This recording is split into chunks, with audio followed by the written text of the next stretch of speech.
Hey there, today I'm going to show you how I bent this brass tubing and also flared the edges so it has like a hose barb on the end. So how to bend it without wrinkling it, how to create this barb on the end, and also this has got a braze joint on it. This is a piece that goes on the engine. It is for the idle air control circuit, provides a little extra air when the engine's cold. So this is usually a bunch of hoses, but I tried to consolidate it into just this one brass piece with just a couple fittings on the end. Makes it for a cleaner engine bay, and I think it's going to function really well too. My car, Mac, has been waiting patiently for this new fuel injection system.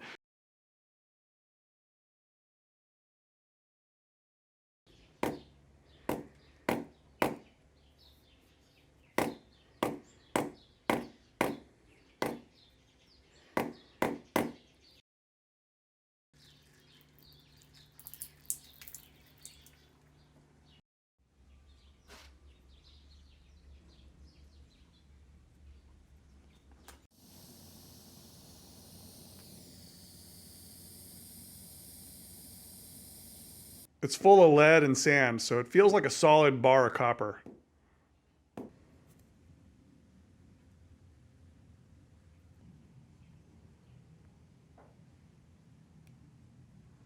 the second bend is always harder than the first because you got to get the center lines correct. But what I have done before I bent this is I kind of calibrated my bender 10 inches to the end of the tube. So I've calculated the center of my part now, which is just a little bit off from that 10-inch mark. So I've created a new 10-inch mark over here. Measure twice, cut once. This was roughly 10 inches before I bent it. I want the total to be 15 5/8. I've spaced it and I calculated that. I'm just going to put this line here on the end of the bender.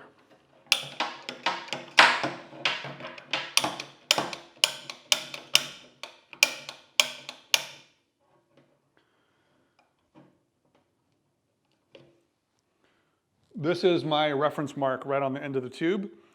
So I can kind of, put some tension on the tube. And then I'm sighting down here to make sure that things are perpendicular. Basically, it's got to follow the shape of the tool. And that should do it. So I got that mark there. This should go pretty quickly once it's lined up. Nothing's moved. I'll put a mark on the tube. If in case I need to put this back in there, I'm going to mark it because as it bends, this does shift a little bit. So that was the starting point, but it's not necessarily the ending point. If I do need to put it back in, I'm going to be lining these up now.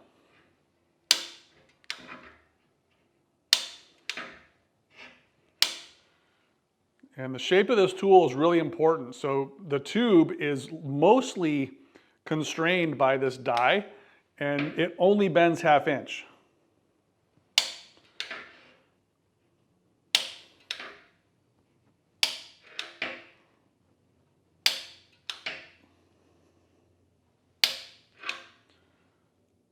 So this is showing 90 degrees there, but if I look at my table, I can tell it's a little bit more than 90. So there's a little bit of spring back. So I do, one more click, and then when I let go, it should be 90. So that's pretty close to 90, just looking at my table here.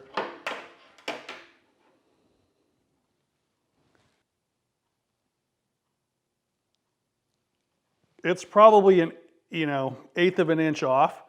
So I can either put it back in the bender or just kind of touch it by hand. But let's check the overall length. I'm after 15 5/8. So if you get it right at the bend, it's like 15, it's off by a 1/16 of an inch. So I'm going to cheat the bend a little tighter to get that final 90 degrees. See how these marks are offset? That's going to allow me to, get that final 90, but also make the part just a little bit shorter. There we go.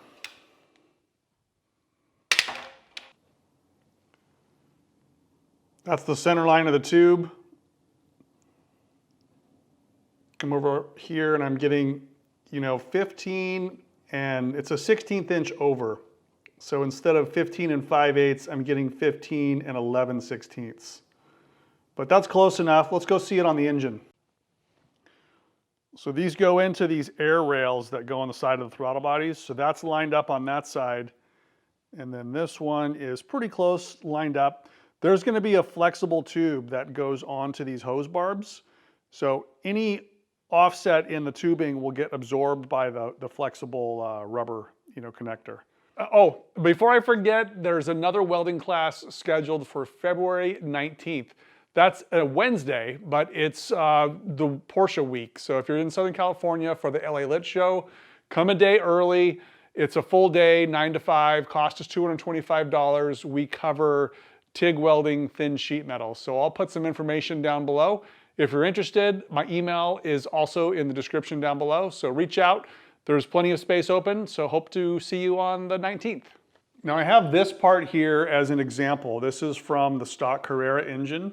And this brass tubing here is real similar to what I'm making. I want it to look as kind of factory as possible. I'm not going to do this crimp joint on the end, but this is an adapter to go to a bigger size for this Venturi thing.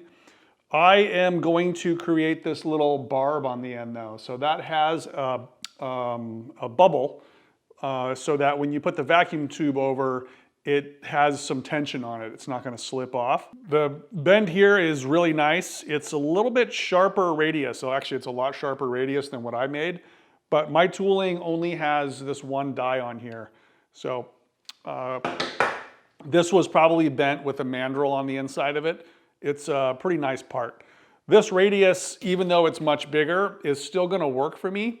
It's just going to mean that the tubing is going to have the barb, right here close to the end of the curve. On this side, I can make it longer because the cylinders are offset. So this is the one that's critical. I can put the barb right there on the end, hopefully. Now I have to make my own barb tool because I don't have one for this diameter tube. So let me show you what I had in mind for that. Hope it works. I just removed this cap from the top of the tube, and you can see down inside there, that's how much the tube stretched. So this packing material of sand and shot is down about, I don't know, 1/8 of an inch, 3/16 of an inch. Let's see if this stuff will come out.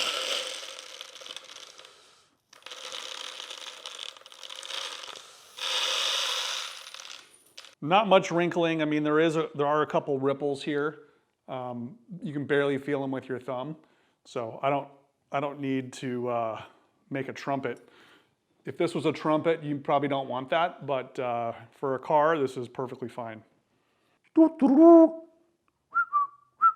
So I'm sure this is a metric size, but the diameter of this tubing is an American size. It's larger. And the barb fitting that I have on the end of the air rails is also 1/2 inch. So I chose to get the 1/2 inch material. You're not supposed to cut brass with these, but I always do it anyways.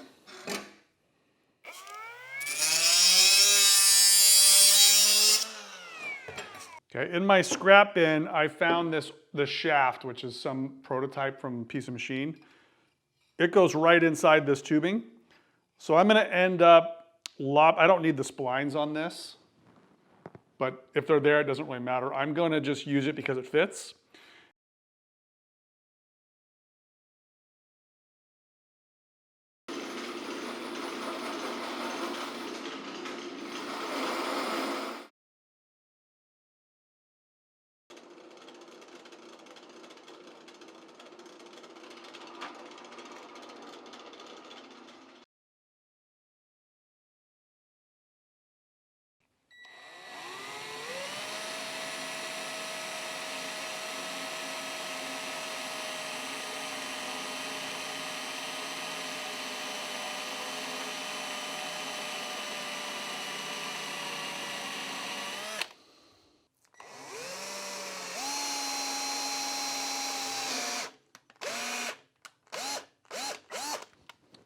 And this little thing I made, this fits in the tube, stops right there. And it has intersecting holes. And the way the drill bit has kind of a ramp to it, this is intersecting it at the kind of same ramp. So what you're left with is a hole that goes this way and then it kind of angles up.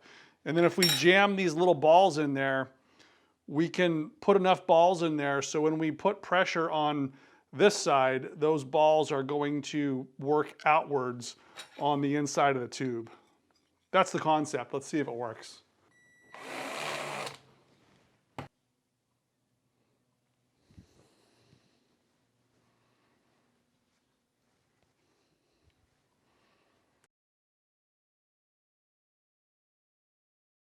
The threads go to about here, so that's enough to apply pressure to the balls, hopefully. So let's put a screw in there, maybe a couple nuts so we can turn it with a wrench and see how it works. Yeah, so when that screw goes in, this will no longer turn. So it's got tension there on the ball. So I was planning on using a double nut here, but maybe I'll just use the pliers and just rotate this. So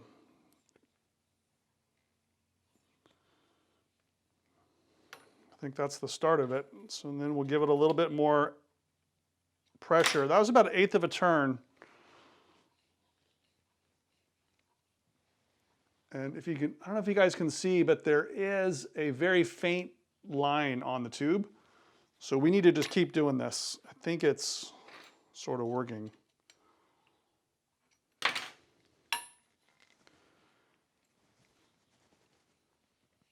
Oops, I might have done that one a little too hard. This tab on the end is going to help me grip the tube, assuming I don't break it off. But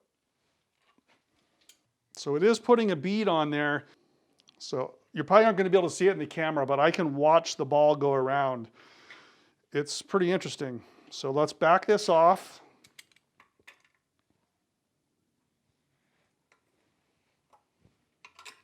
I'm going to turn this in another 1/8 of a turn. Oops, I need to hold this. 1/8 of a turn.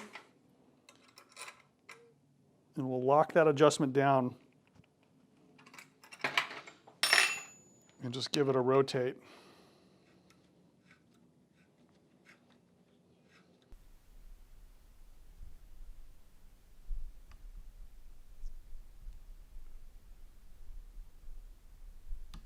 I really should have put some grease in there. So this is a practice run, but for the real one, we'll add some grease. Now it's locked on there. So that's something, here we go. We just need that ball to retract enough to get that out. There it is. Now the balls will fall out, so we don't want to lose that, but let's take a look up close.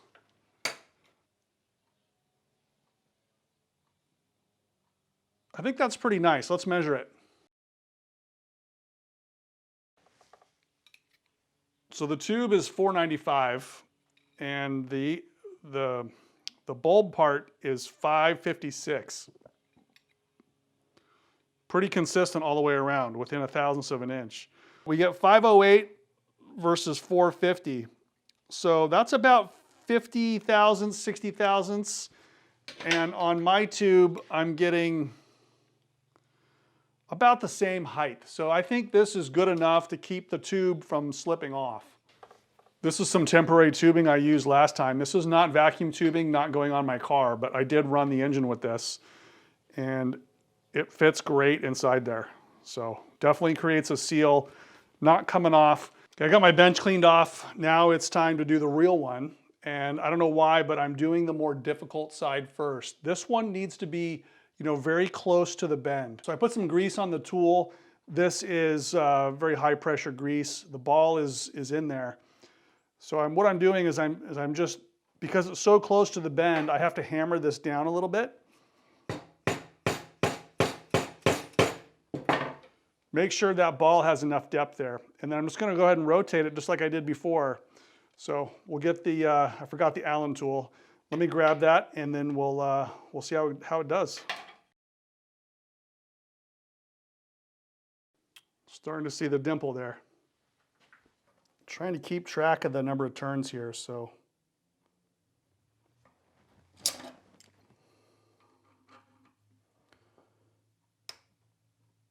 Quarter turn.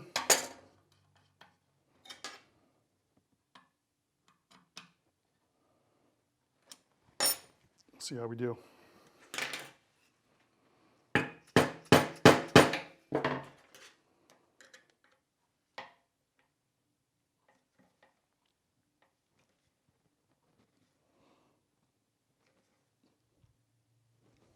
So there's the ball right there.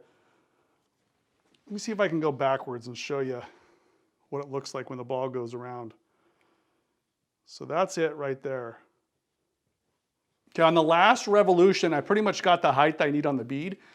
But on the last revolution, I'm using these pliers to help control that bead just a little bit more. So what I'm doing is I'm grabbing the tool and the tube at the same time, and I'm just increasing the definition as this comes around. It's just keeping that tube from flaring out where we don't want it to flare.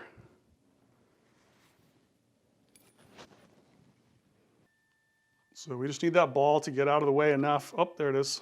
Make sure we don't lose the ball. So yeah, that worked out pretty well. Now I just need to smooth the end with a file and Scotch-Brite that. It'll be really nice. Oh, 589. This one's actually even a little taller than the other one.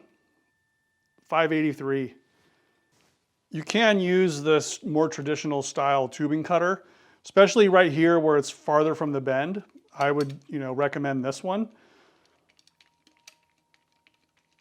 It makes a clean cut, but you also have to ream the internal diameter because it tends to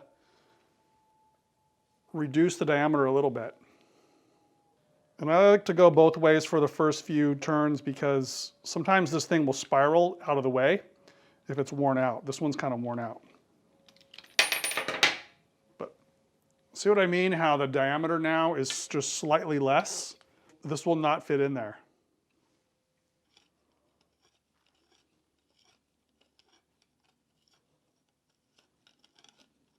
I've deburred this with my bench grinder and it still isn't allowing this tool to go in there. It's gotten much closer, so I'm just going to take a real fine file and just a little more work. That's why I kind of like the cutoff wheel, because maybe it doesn't cut it as square, but it is faster. And I may have to just hammer this in there. Oh, there it goes. This has a much straighter section, so the tool actually fits closer to the seam, better than this side. I probably should have done this side first for just more practice, but I think we got it. So we'll tighten this up until we just start to feel some tension. Right about there. Once again, lock it down.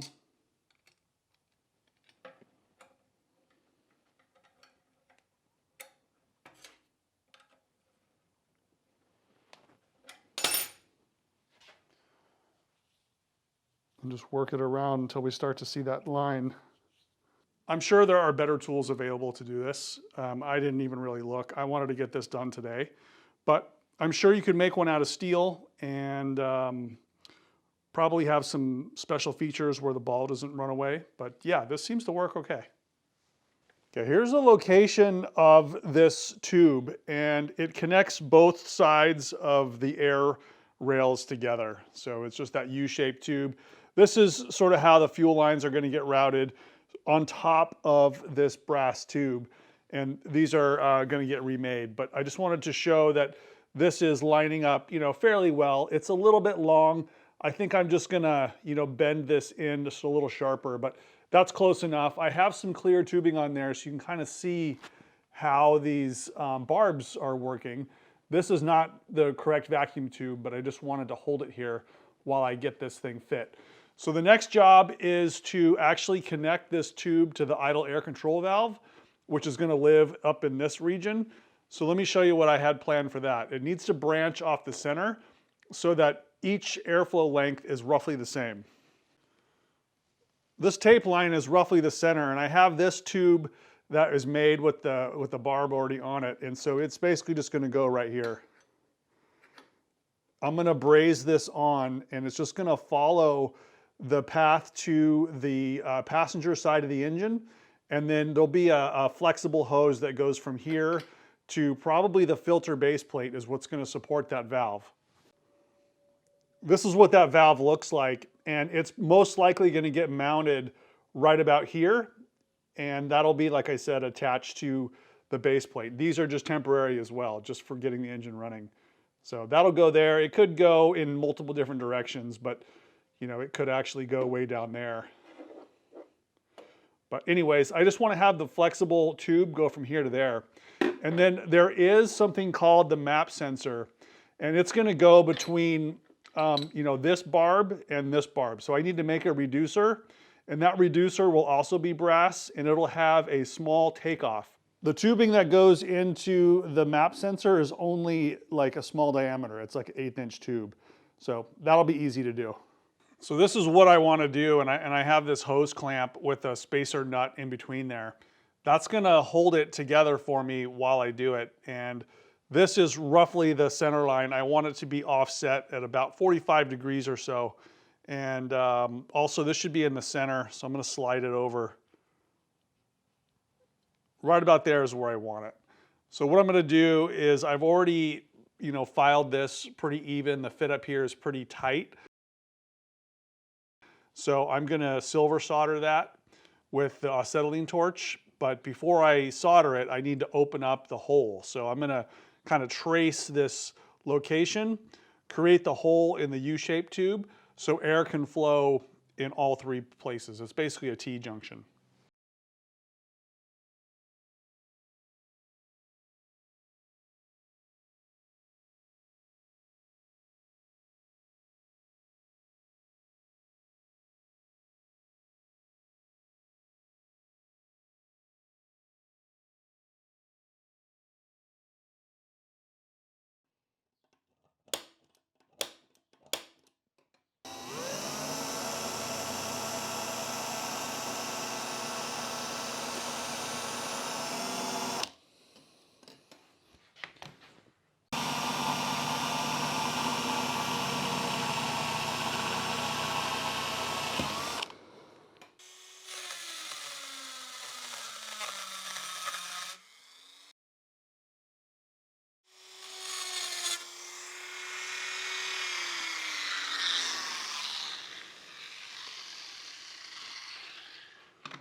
So that's more than large enough to handle the amount of airflow that this tube needs. So we'll go ahead and clean this joint one more time and get ready to braze it up.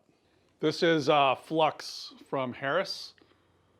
So we just kind of really, we brush this on so that it can do some additional cleaning when it gets hot. This is pretty thin silver solder though. This is the stuff that is, it's stronger than regular solder.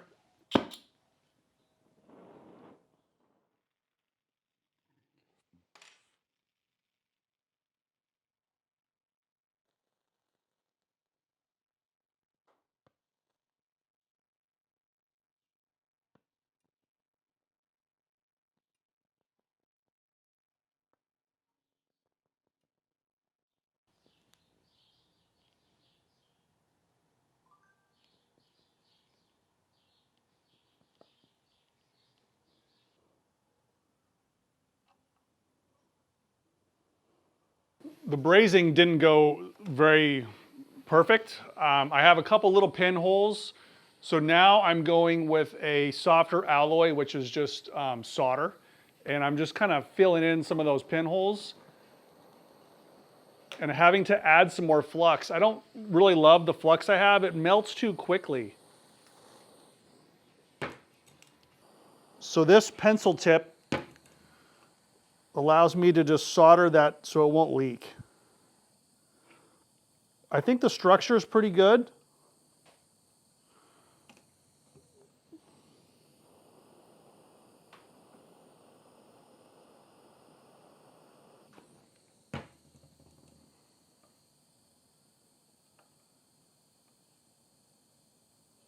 So you can see the yellow is the brazed area with the kind of higher temperature silver, bronze kind of stuff. And then this area is what I just sealed up with the solder. So the difference between and I'll have to wipe this off. Still a lot of flux on there. But the difference between the silver and the yellow is just the alloy. And the silver is a lot easier to work with. So that's what I've done in these really delicate areas. So this will get, sanded and kind of cleaned up. We'll sort of shape it a little bit. And I think we're going to have a leak-free joint here.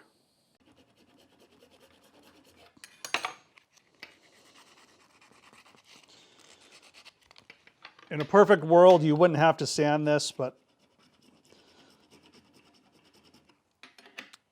I'm better with a TIG welder than I am with a acetylene torch. So this part will ultimately get painted black, might even powder coated black. And then in true, overkill fashion, I am going to weld in a little support here just to prevent stress on this joint. If I was more confident in the brazing, I would probably not do that. It feels nice and firm, but like I said, just on the side of caution, I'm just going to put a little tube in between there, or a little flat piece of stock, just to give it some extra strength. I'm using the low temp stuff for this. This does have some flux in it, so maybe we can get by without using any flux on this one.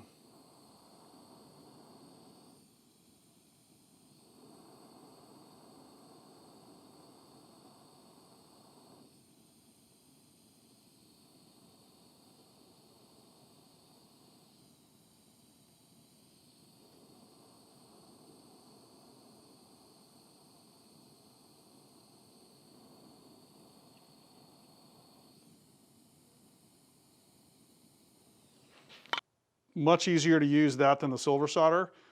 But like I said, the flux is really key. Did a little Scotch-Brite on it. Like I said, this will get painted black. I don't really like the yellow, but it does look pretty good. I brought this part out just as an example of a factory piece. This is made of aluminum and it has, crimped on tubes, but kind of similar in construction, real nice tight bends. This is a brazed joint here. It's also kind of sloppy, a little bit like mine, but that's what the factory did. The aluminum is, believe it or not, more prone to cracking than the brass. So I think the brass is a better way to go.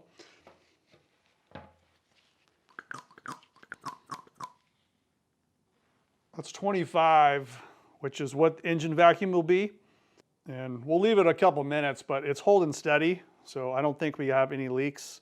Also, there's no hose clamps on any of this barbed area, which means you probably don't need it in the car either. This tube will get supported by the fuel tube and the fuel tube bracket. So this will be prevented from vibrating, and it also will prevent it from cracking in the future. Even if I wiggle these and twist it, I still keep 25. And then when I break it open, it goes back to 0. That's pretty much what we got. Obviously, we'll change the zip ties. This is going to be attached to this bracket here. That'll go there, and then this bracket will be attached probably maybe to these holes or maybe to this hole. But that's the routing of the plumbing.